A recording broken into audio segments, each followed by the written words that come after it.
Presentation भी कहा कि जी दिस इज आर्टिफिशियल इंटेलिजेंस।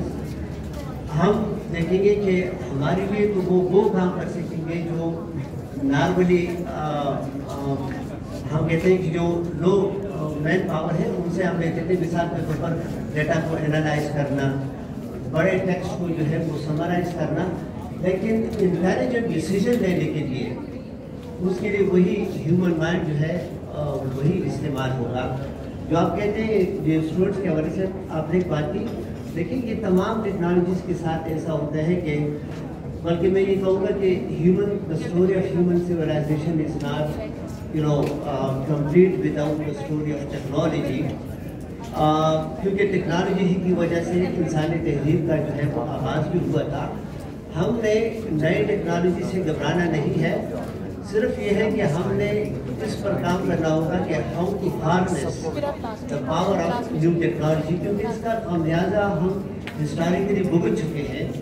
जब मिसाल के तौर पर प्रिंटिंग प्रेस इजाद हुआ तो यूरोप में जो है हमने देखा कि वहाँ पर पावर डेमोक्रेटाइज हो, नॉलेज डेमोक्रेटाइज हुआ, पावर जो है वो, लेकिन मुसलमानों ने जो है प्रिंटिंग प्रेस का बाइकआउट किया कि ये गैर इस्लामी है। इसी तरह घड़ी जब इजाद हुई तो अगेन तो ये है कि हमें इसके बारे में फोर्थ कमिंग होना होगा कि ये नई टेक्नोलॉजी है, बजाय इसके कि हम इसको रिजेक्ट कर दें। नहीं, हमने इसको स्टडी करना होगा। एक चीज़ जो बहुत इम्पॉर्टेंट है, मैं अपने स्टूडेंट्स को भी कहता हूँ अक्सर कि देखिए एल्गोरिथम ये कभी भी ये ना सोचें कि artificial intelligence is bias free, it is prejudice free.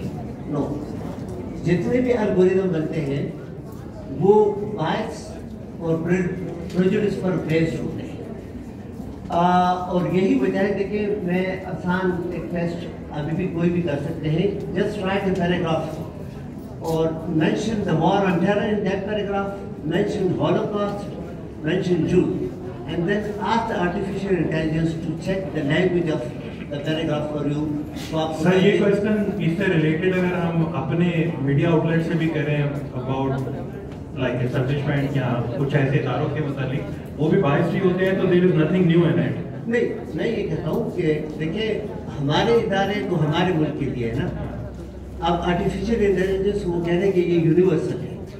चलिए सर, आगे